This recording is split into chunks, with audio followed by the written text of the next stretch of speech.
Welcome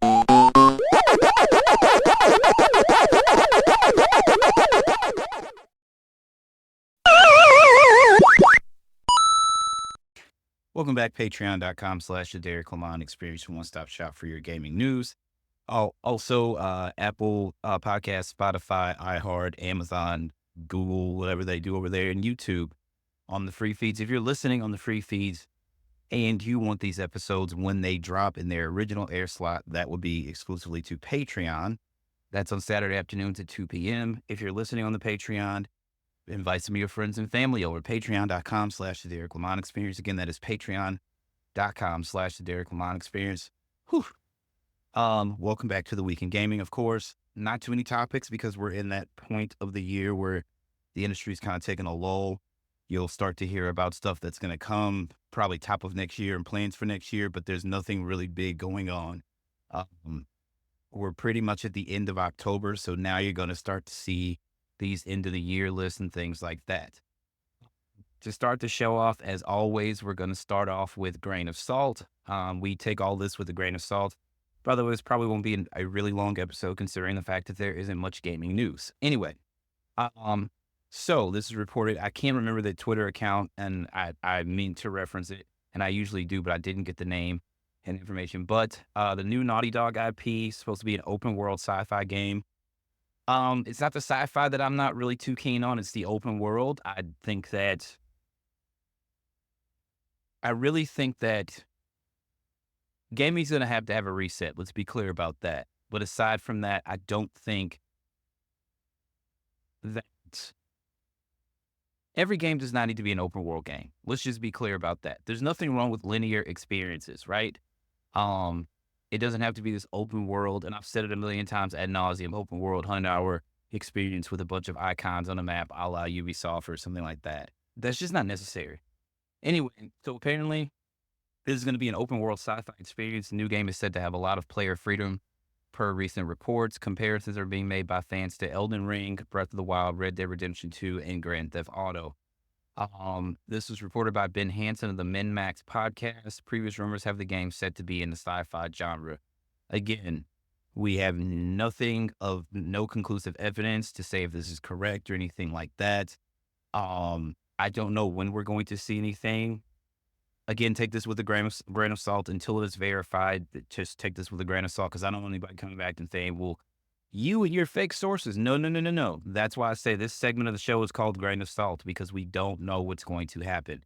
I don't know when we're going to officially hear about this. I will tell you this. It seems that when we got that announcement for Ghost of Yotai, which is the follow-up to Ghost of Tsushima, that it seems that Sony's going to start to do things a little different when announcing games. Like Ghost of Yotai. Ghost of Tsushima came out July of 2020, and Ghost of Yotai is coming sometime next year. So it seems that they're going to wait till we get closer to the release of the game before they reveal anything. And that would make more sense because you don't want to sit around waiting after something's been announced. It's like we see a cinematic trailer and then we don't see or hear anything about the game for God knows how long. And then people are just sitting around with bated breath. You know what I mean? So I think that this is a good practice. I don't mind them, saying, hey, this is Sucker Punch. This is our new game. It's a follow-up to Ghost of Tsushima. It's set 300 years after Ghost of Tsushima, et cetera, et cetera. And by the way, it's coming in 2025. And I think that's a brilliant idea. And I'm very excited for that game. But again, as far as this Naughty Dog situation, take this with a grain of salt until we actually hear something conclusive and concrete. Just don't say anything. Just don't say anything. In other news, we got some game updates I want to go ahead and talk about really quickly. Nothing too huge. This comes from PlayStation's official Twitter account, or X. I'm still calling it Twitter. I don't care. Hit the Ice and AstroBot's latest speedrun level, Let It Slide, available now, with more levels on the way. October 31st, Spring Loaded Run. November 7th, Helium Heights. November 14th, Rising Heat. It's interesting, November 7th will be the day of the launch of the PlayStation 5 Pro, so they're going to launch something for AstroBot that day. The PS5 Pro will come pre-installed with a copy of AstroBot's Playroom. I've already platinumed that game. I have not gone back to get the extra trophies. I mean, I don't know. Maybe someday I will, but actually, I tell you what, no, I won't because I don't like speed runs. That's the reason why I haven't. I'm just like, I was looking at the trophy list for Uncharted Legacy of Thieves collection. And I was like, oh, there's speed run trophies. There's no way I'm going for this platinum. It's just not going to happen. So, anyway, if you have AstroBot and looking for some new content, well, you've got some coming very, very soon. So that should be awesome for you guys.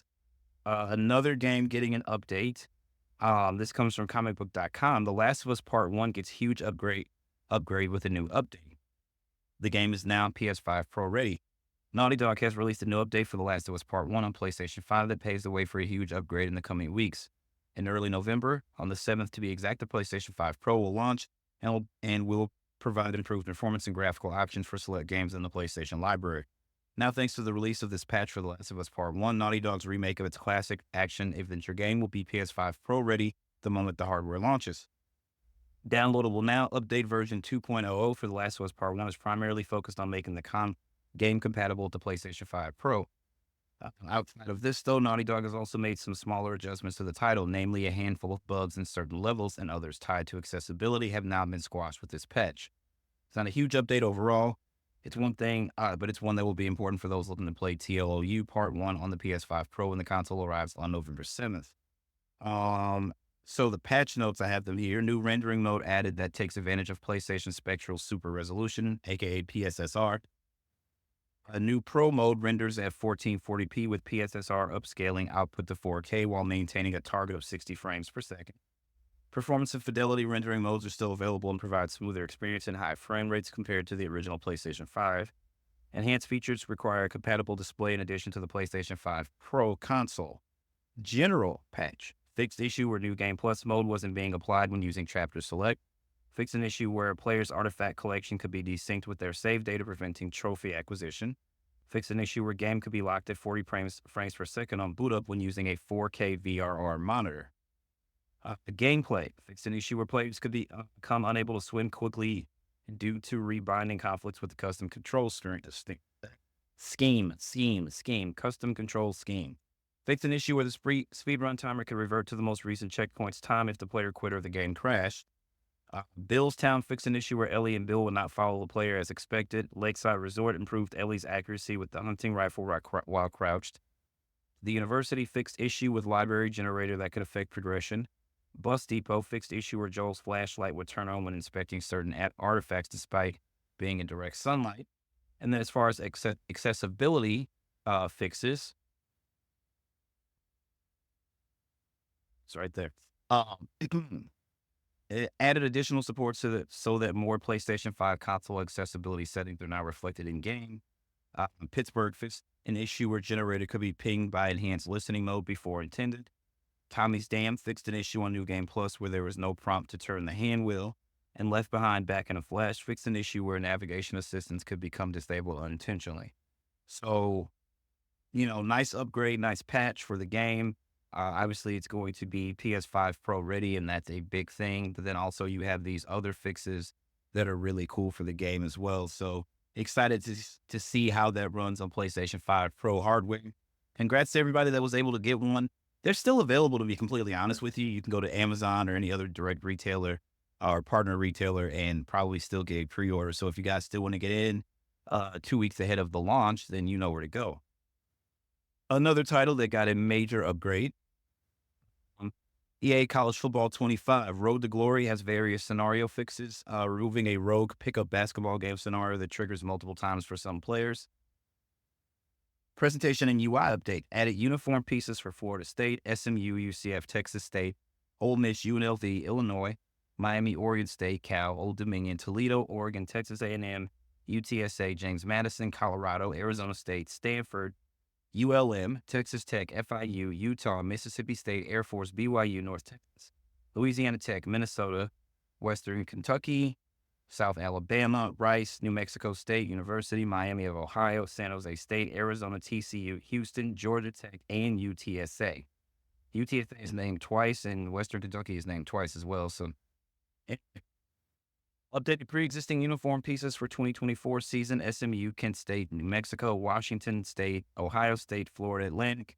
Introducing 718 new NIL players. competition Nissan Stadium has been added to the game. I guess for bowl usage. I think the Liberty Bowl was played there, maybe? Let me take a quick Google. Let's see. The Liberty Bowl. No, it is in Memphis, Tennessee. It's got its own stadium, apparently. Simmons Bank Liberty Stadium. So I don't know what the deal is with Nissan in the game and the Nissan Stadium in the game. I have no idea. Additional ratings updates for players, updated overall team rankings.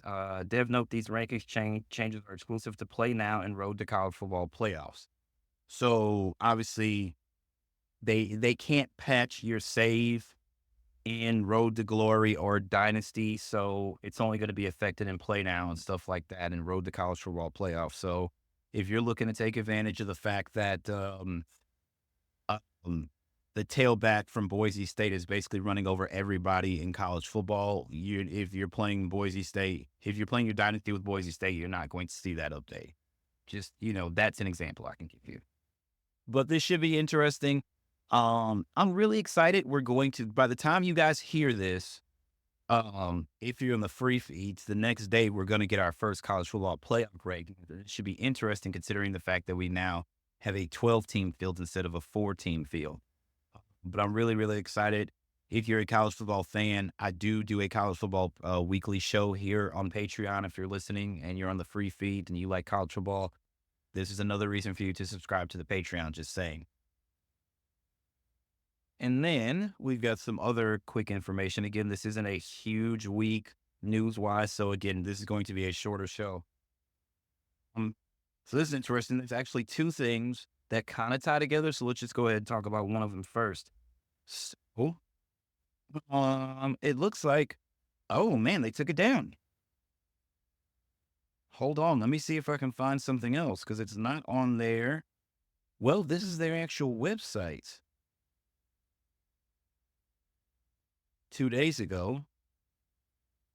Okay, so it's, I guess, a different link for it. Anyway, Minecraft is now available for PlayStation 5. Play the bundles of Bravery dropped on PS5 today. We're bundling a lot of exciting news together today because not only is today the launch of Bundles of Bravery drop, it's also the launch of Minecraft on PlayStation 5. This native version of Minecraft is optimized to take advantage of the PS5's powerful hardware, so your game will have a greater render distance while still running in 4K resolution and 60 frames per second. Seeing farther will definitely come in handy as you seek out ingredients for your bundles in hardcore mode. The Bundles of Bravery drop. The Bundles of Bravery drop not only brings bundles as an item that lets you store other items in it to Minecraft, it also lets Bedrock players experience the thrills and thrills of hardcore mode for the first time. Hardcore mode is the toughest survival challenge Minecraft has to offer, where the game's difficulty is locked to the highest setting. If that doesn't sound tricky enough, you also have only have one life in hardcore mode. One, and there's no respawning. That means if you get stuck in a crowd of creepers, fall from a cliff, or let your hearts dwindle to nothing, you won't be able to respawn. Instead, you'll only be able to spectate your world. Make sure you stuff lots of survival tools in your bundles and get ready for this latest challenge. I didn't know Minecraft was a game like that. I tried one time and I was like, I don't understand this, and this definitely is not for me. So I was like, remove. And it was on Game Pass, right? And as a member of Xbox Game Pass Ultimate, I got the opportunity. That is the cool thing. A lot of stuff that I would have had to buy to try out, now I can download it, say, hey, this is not for me, and then move on.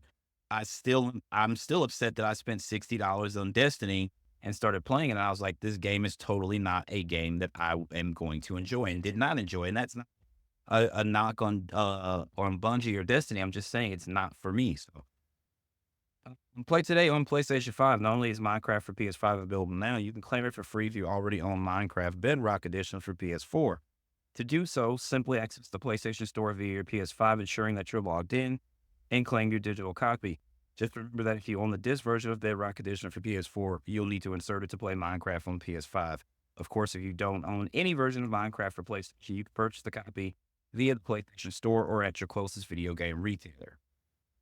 And then experience the drop with friends. Minecraft for PS5 supports crossplay with any other Minecraft Bedrock Edition device, so you can embark on your next hardcore adventure with your friends on your realm. Automatic backups are included in Realms 2, which are extra useful when playing in hardcore mode.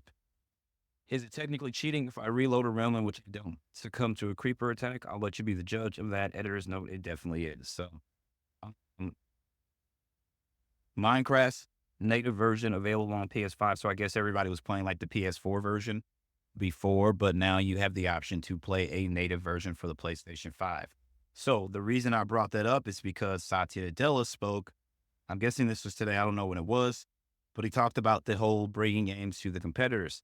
Quote, we are bringing great games to our people on more devices with our acquisition of Activision Blizzard King, which closed October of 2023. We've added hundreds of millions of players to our ecosystem. We now have 20 franchises that have generated over $1 billion in lifetime revenue, from Candy Crush, Diablo, and Halo to Warcraft, Elder Scrolls, and Gears of War. And with Xbox Cloud Gaming, we continue to innovate to offer players more ways to experience the games they love, where, when, and how they want. Finally, we brought 4 of our fan-favorite titles to Nintendo Switch and Sony PlayStation for the first time as we continue to extend our content to new platforms. So all the questions that everybody had about whether, first it was, well, we're starting with 4 games, and then it became, the rumors start to come out. Then I think it was TGS, or was it TGS? I believe it was. I don't remember. It doesn't matter. We got the reveal of the release date for Indiana Jones and the Great Circle. And then they're like, one more thing. And it's like, oh yeah, it's also coming to PlayStation 5. And a lot of people were severely pissed the hell off. Like, especially like hardcore Xbox family people. They're just like, no, this is stupid. And then some people are like, yeah, keep paying for my Game Pass PlayStation. It's like, buddy, that's not how it works. Microsoft is porting the game there because people will buy it there versus you paying, like in the long run, you're paying more. Let me not say that. It doesn't matter. But simple math. That's all I'm saying. Simple math. It seems that this is the strategy for Microsoft going forward, right? It's Microsoft Gaming, where before it was just Xbox this and Xbox that. It is Microsoft Gaming now.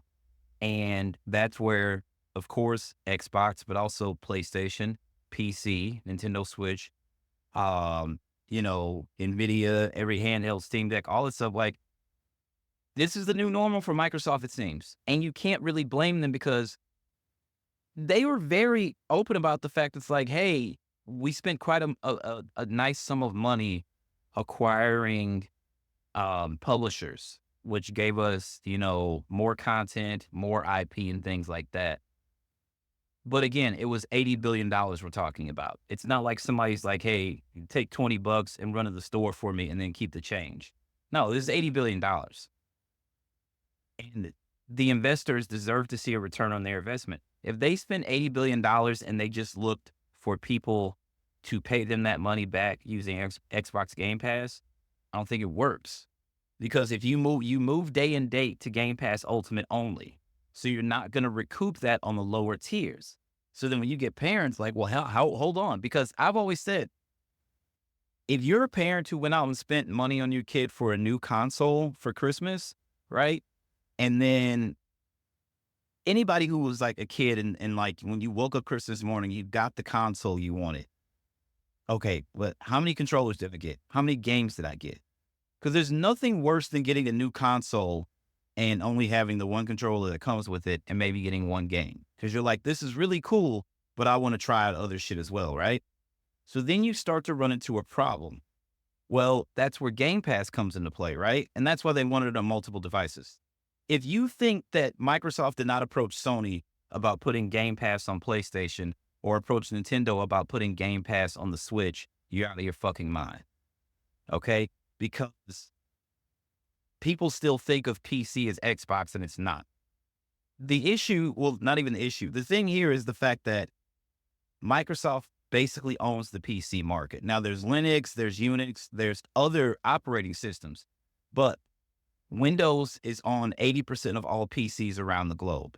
So they have the market share and then some. They have the lion's share of the market share, right? So that's why you would think, well, it's Microsoft, so it's PC. But that doesn't mean you have to buy it from the Microsoft PC store. You can get it from Epic Game Store. You can get it from Steam. It's less to run. Well, I don't know if they run on Unix. I'd have to check. But also, keep in mind that Apple has now dipped their toe in the water. Like, I've said this a million times. If you remember when the Apple TV, I think it was the 4th gen came out, because I had the 1st, 2nd, and 3rd gen of Apple TV. I want to say it was the 4th gen, where it came with the new updated remotes, and then it had the App Store. And then it's like, oh, well, Apple Arcade, and you can buy games. Like before Apple Arcade was even a thing, Final Fantasy VII is my favorite game of all time.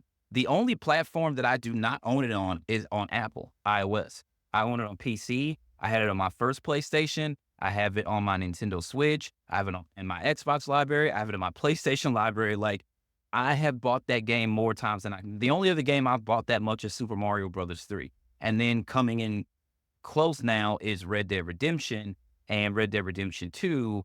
And it's going to be like all the Sony Spider-Man games in a minute, because those are all going to be on PC, and we'll get to that in a second. But what the fuck was I don't even know where I was going with this. The fact of the matter is this. I've said this before ad nauseum, and I'm going to say it again, and forgive me if you're getting tired of me saying it. You spent $80 billion. We got to get that money back in blood. It's kind of like when The Life of Pablo was coming out, and Kanye's like, Life of Pablo will only be available on Tidal. And Def Jam is like, yeah, whatever. And then Kanye's like, artistic integrity. And Def Jam was like, fuck your artistic integrity. We're putting this on Apple, Spotify, Pandora, et cetera, et cetera. You spent $80 billion. They have got to get that money back. People have got to see a return on their investment. That's just the way it is. So when everybody was like, no, Microsoft's winning, it's like, you're being outsold by the PlayStation 5 2-1, right?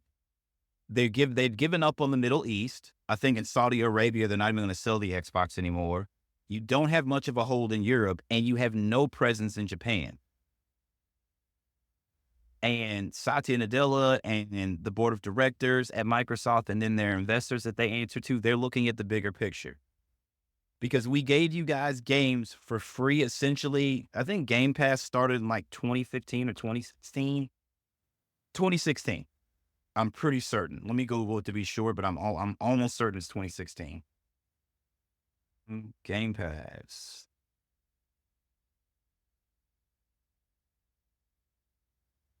They don't have a Wikipedia page. That's coming.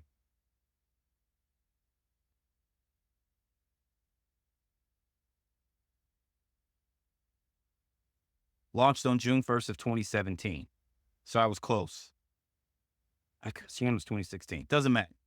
So here we are, June 1st of 2017. So that makes it 7 years at this point. 7 and some change. You can't. The reason why this is backfiring to a certain extent is the fact that you can't give people stuff for free. Not for free, but essentially at a nominal cost, and then expect for them to pay full price for it. Microsoft conditioned people to not buy games. So they kind of created this monster for themselves. And then, like, at first it was a bunch of third-party stuff and, like, games that, like, a lot of it's like, oh, this Game Pass thing is cool. Now I start looking at the library. I was like, there's really nothing in here that I want to play, right? So then they kind of, like, the backwards compatibility, like, all that happened around the same time. I think backwards compatibility with the 360 came first, and then Game Pass came. But it doesn't matter. Once they went day and date with their new releases, and also said, we're going to give you a big AAA title quarterly. So you can get Gears of War, and then like 3 months, Forza Horizon, and 3 or 4 months later, you get Halo, and this, that, and the third. And it's like, okay, so this might be worth something. And then it's like, oh, now we have Game Pass for PC. And oh, so you have a console and PC? How about we give you Game Pass Ultimate, where you pay one fee and get both of them? So for me, I'm like, well, that's right up my alley. Then they're like, hey, you have other devices. I see that you have a MacBook. I see that you have several iPads. I see that you have an iPhone. Here's this thing we like to call a backbone. It's a controller for your phone. If I look to my left, it's sitting right on one of my 3 desks that I have in here. People will be like, what's in your backpack? People have asked me this multiple times. I'm like, my MacBook is in there, both of my iPads, PlayStation 5 DualSense controller, and an Xbox controller, and my backbone. And they're like, why do you have all that stuff? I was like, well, I play a lot of video games. Yeah, but why do you have controllers? Well, because with Game Pass Ultimate, I can play my Game Pass games on my iPad using an Xbox controller that's synced to my iPad. I can also play some PlayStation games through remote play with the controller that's synced to my iPad as well. They're just giving us more opportunities and more places to play our game. Now, because it used to be a library of games, only certain games you could play. Now they're going to let you stream basically any title that's in your Xbox library, and I think that is humongous.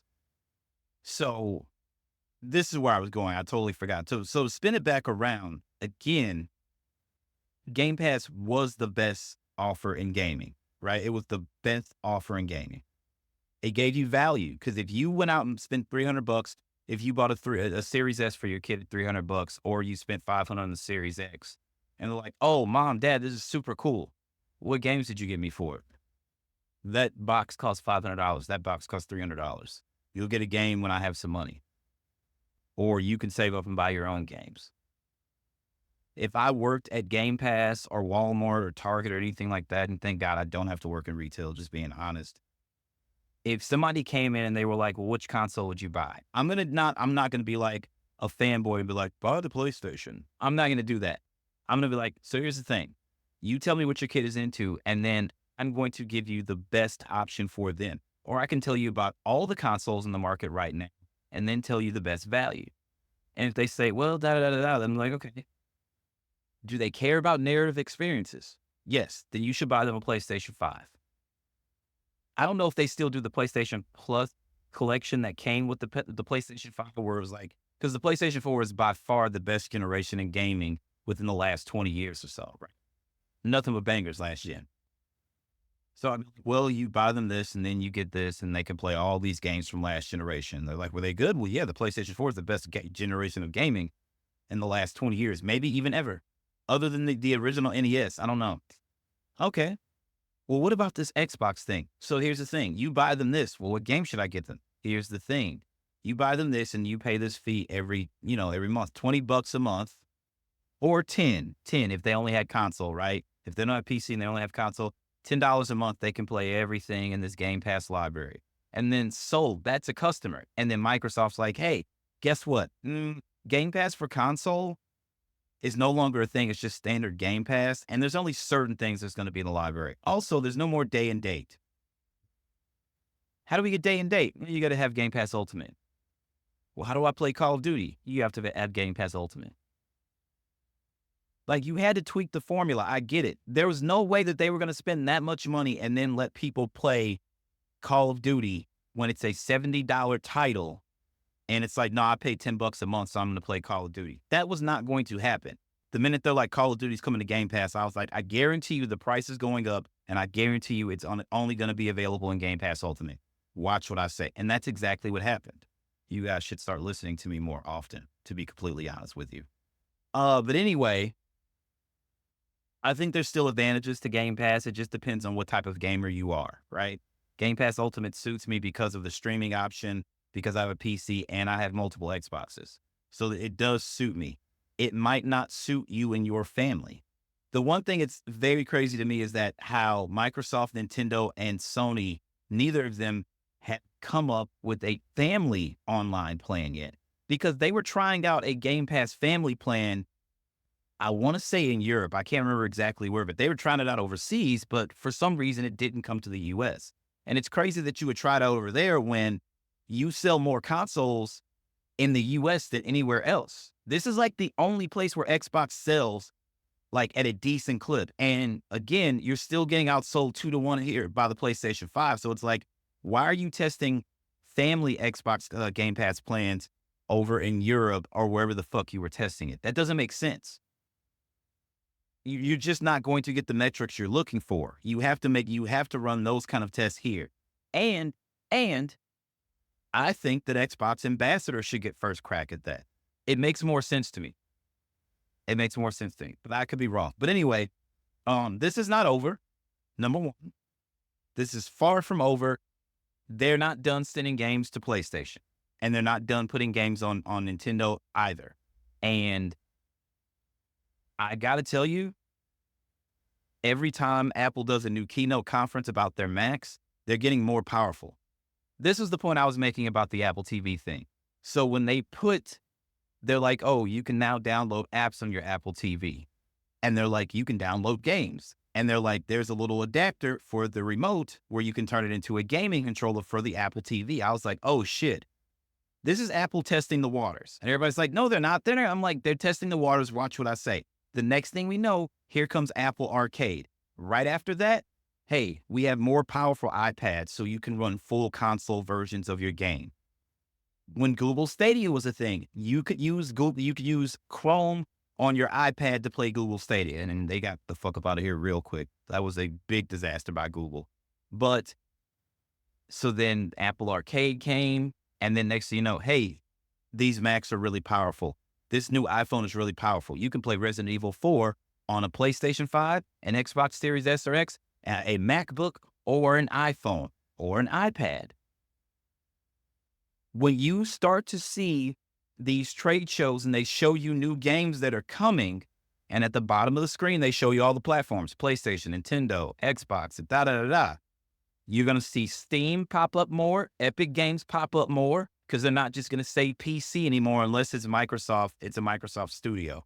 But now you're starting to see those things pop up. You're going to see the Apple logo pop up at the bottom of the screen with the PlayStation logo, the Nintendo logo, and all the other logos. Apple was 100% going to find a way to get their ass in the gaming market. They saw all the money that everybody else was making, and they sat back and watched. Here's what Google did, who's one of our biggest competitors, and here's how Google fucked up. And this is where we are not going to go wrong.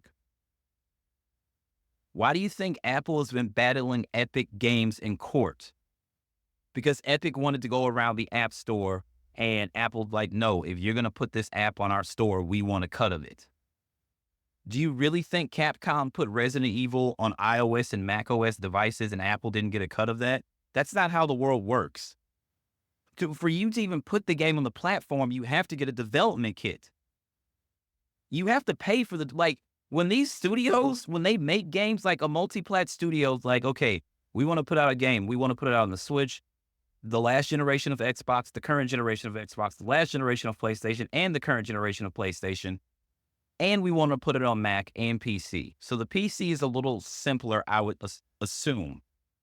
I don't know how PC development works, but there is a PlayStation 5 dev kit, and there are now PlayStation 5 Pro dev kits. There is a dev kit for the Xbox Series S. I don't know if it's split for the series. Yeah, it would have to be because they have different one's got a stronger GPU and more RAM. So yeah, there would have to be separate dev kits, right?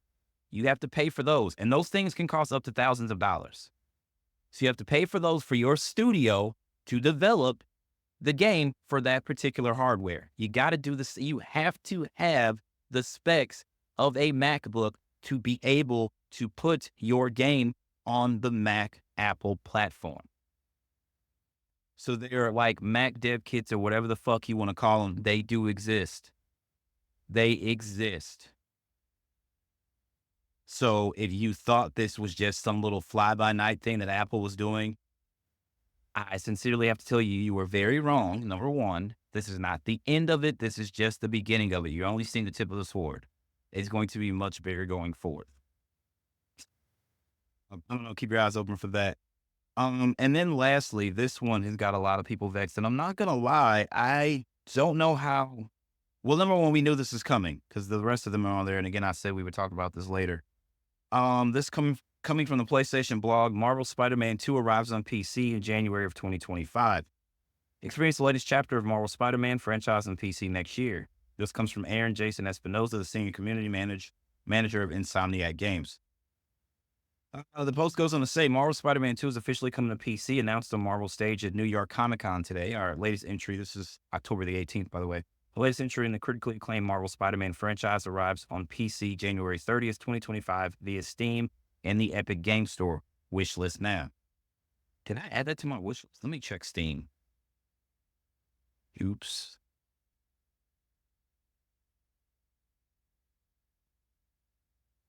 I'll do that later. It doesn't fucking matter. It's not the point. Anyway,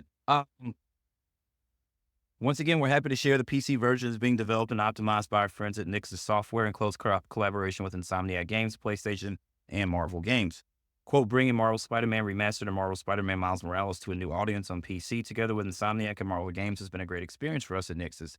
Thanks, Julian Schujabrick, community manager at Nix's. We're excited to continue this collaboration and bring Marvel Spider-Man 2 to PC with a suite of enhanced features, including ray tracing options to take full advantage of a variety of setups and configurations.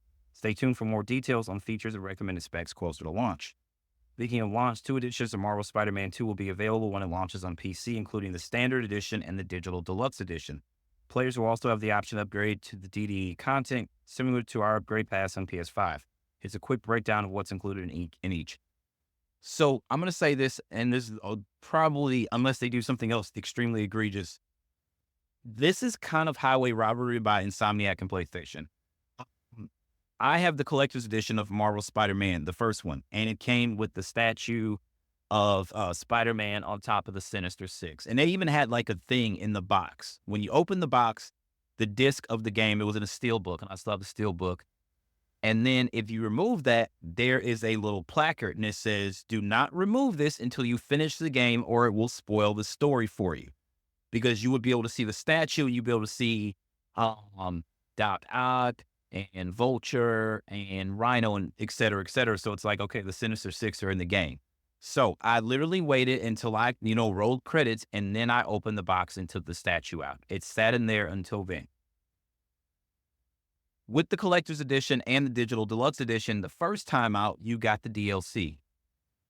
New to report, there is no DLC for Marvel Spider-Man 2, and this breaks my heart for 2 reasons. Number one, there was that issue in the game where there was a glitch where if you pressed a certain button combination, you could see the debug menu. And we knew from there that there was DLC. Number two, there was the Insomniac leak that happened, I want to say November or December of last year, and all the planned DLC was listed there. The Insomniac leak also told us that Insomniac will be working on an X-Men game in the future.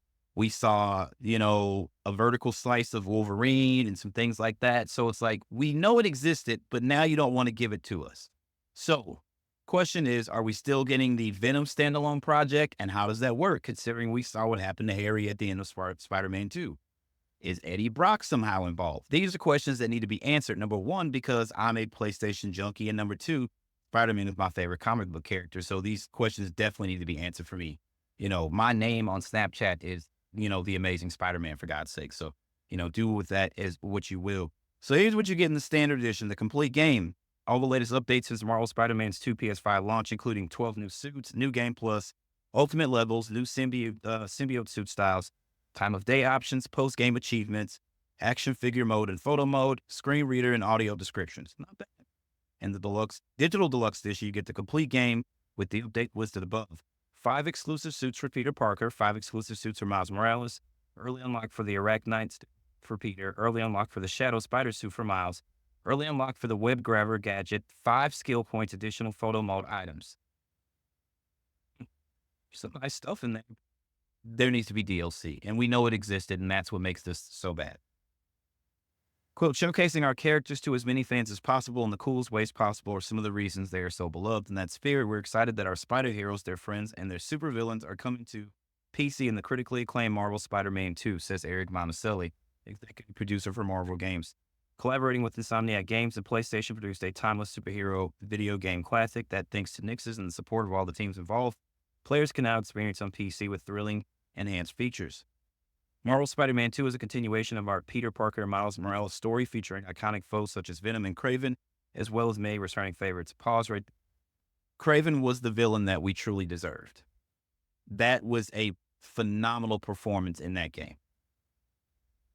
We introduced all new abilities and traversal options such as Symbiote, Surge, and Web Wings, and we've also expanded Marvel's New York with new boroughs and side missions to explore.